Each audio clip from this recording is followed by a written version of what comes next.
anatomia do sistema respiratório. Esse sistema é dividido em duas partes, sendo as vias respiratórias e os alvéolos. Falando um pouco sobre os órgãos desse sistema que compõem as vias respiratórias, temos, primeiramente, o nariz, que é o órgão responsável pela comunicação do organismo com o meio externo. Ele possui pelos e mucosas que vão preparar o oxigênio para entrar no organismo. A função dos pelos é filtrar o ar, ou seja, captar poeira e outras substâncias menores. Já a função da mucosa é não deixar o ar inspirado secar. Outro fator que deve ser destacado é que o formato do nariz varia de espécie para espécie para que o ar chegue corretamente nos pulmões e auxilie na termorregulação do organismo animal. Posteriormente, temos a cavidade nasal, que auxilia a filtração de oxigênio e também é responsável pela percepção de odores, além de ser responsável pela produção da mucosa, que vai umedecer todo o sistema respiratório, mantendo o ar com alta qualidade. Depois, temos a faringe, que é responsável por dar estrutura ao sistema respiratório e moldar a parte posterior do mesmo. Em seguida, temos a laringe, que é um tubo cartilaginoso responsável por carregar o oxigênio até os pulmões. Em seu interior, temos a epiglote, que recobre e fecha a traqueia quando o organismo ingere algum alimento, levando-o até o esôfago, que é um órgão do sistema digestório. Algumas outras características da laringe são: também é responsável por dar sustentação a duas glândulas que são a tireoide e a paratireoide. Da laringe até o pulmão é tecido cartilaginoso. Além disso, as cordas vocais, responsáveis pela vocalização animal, estão na laringe e são muito importantes, pois é um instrumento de análise comportamental animal. A voz é produzida quando ocorre a expiração do oxigênio, fazendo com que as pregas vocais realizem um movimento de vibração, logo emitindo som.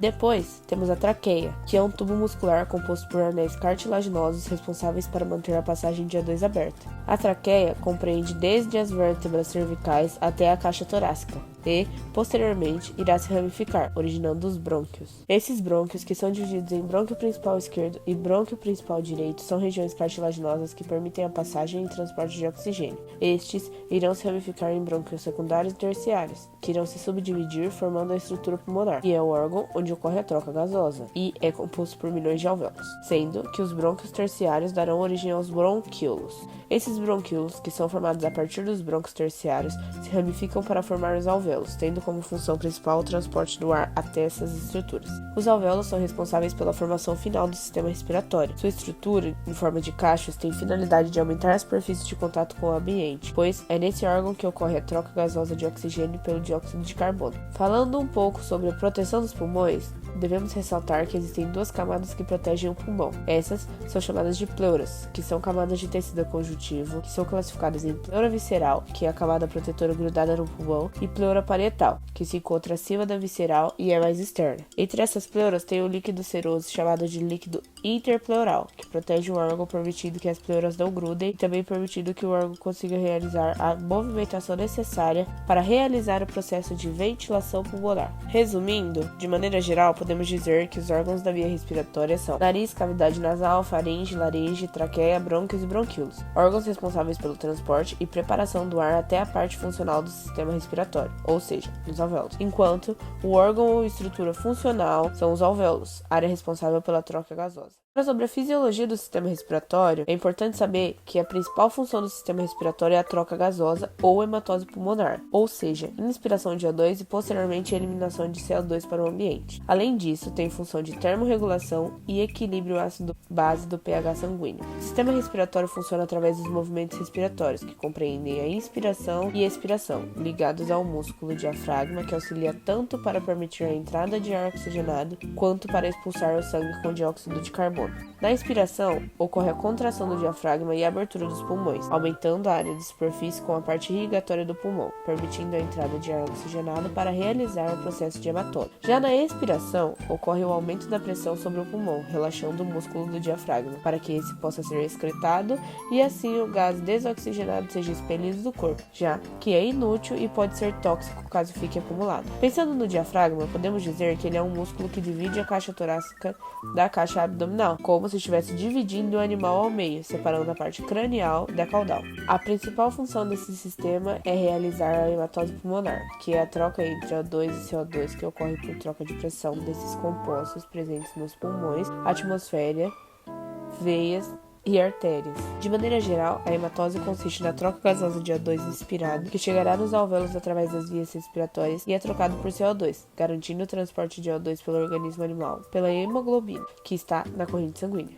e, consequentemente, a respiração celular. Além disso, a hematose ocorre por difusão, ou seja, do meio mais concentrado para o menos concentrado, processo este facilitado pela via de pressão dos gases nos alvéolos, sistema circulatório e atmosfera. De maneira mais complexa, devemos entender que, na atmosfera, a pressão de oxigênio é igual a 159 mm de mercúrio e a pressão carbônica é igual a 0,15 mm de mercúrio. Portanto, o oxigênio vai entrar nos pulmões através das vias respiratórias e chegará nos alvéolos. Posteriormente, ocorrerá a hematose pulmonar, já que nos alvéolos a pressão de oxigênio é igual a 104 mm de mercúrio e a pressão carbônica é igual a 40 mm de mercúrio. O sangue que virá do coração passará pelo alvéolo através da artéria pulmonar, que tem a pressão de oxigênio 40 mm de mercúrio e a pressão de gás carbônico 45 mm de mercúrio, que será ramificada em milhares de capilares que envolvem os alvéolos e voltará oxigenado para o coração pela veia pulmonar, que tem a pressão de oxigênio 100 mm de mercúrio e a pressão de gás carbônico 40 mm de mercúrio, através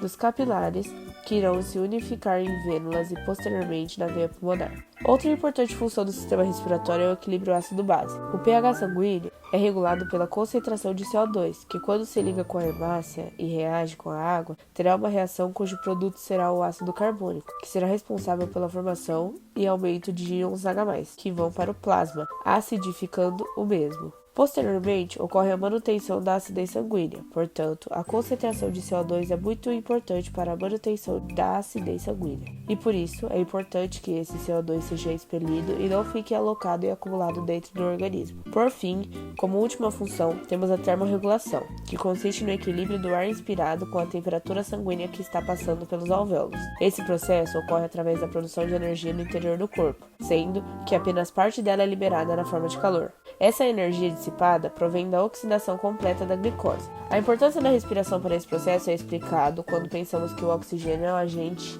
oxidante da glicose, além de ser o aceptor final da cadeia transportadora de elétrons. Quando respiramos, permitimos que esse oxigênio entre em nosso corpo.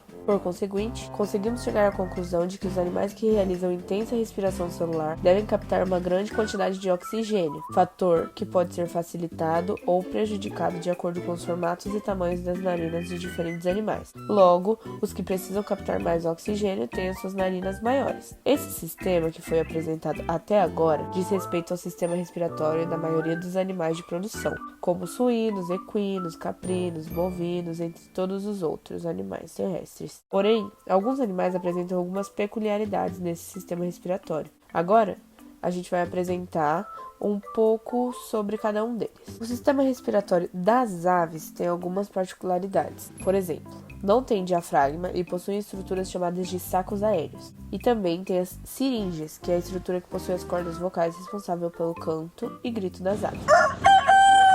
Essas modificações foram desenvolvidas durante o processo de evolução, porque esses animais necessitam de maior fluxo e preenchimento de O2. Os pássaros possuem de 7 a 9 sacos aéreos, distribuídos desde o tórax ao abdômen. Eles têm a função de ventilar o O2 para os pulmões e auxiliam na refrigeração corpórea, pois há um gasto maior de energia por conta do voo realizado pelas aves. Logo, a quantidade de calor liberada é maior. Além disso, originam-se dos brônquios secundários e o volume de gás é 10 vezes maior do que nos pulmões, por conta desse fluxo maior de O2 que é possível o voo das aves. Como no sistema respiratório das aves não tem alvéolos, as trocas gasosas ocorrem por meio dos capilares aéreos presentes nos parabrônquios.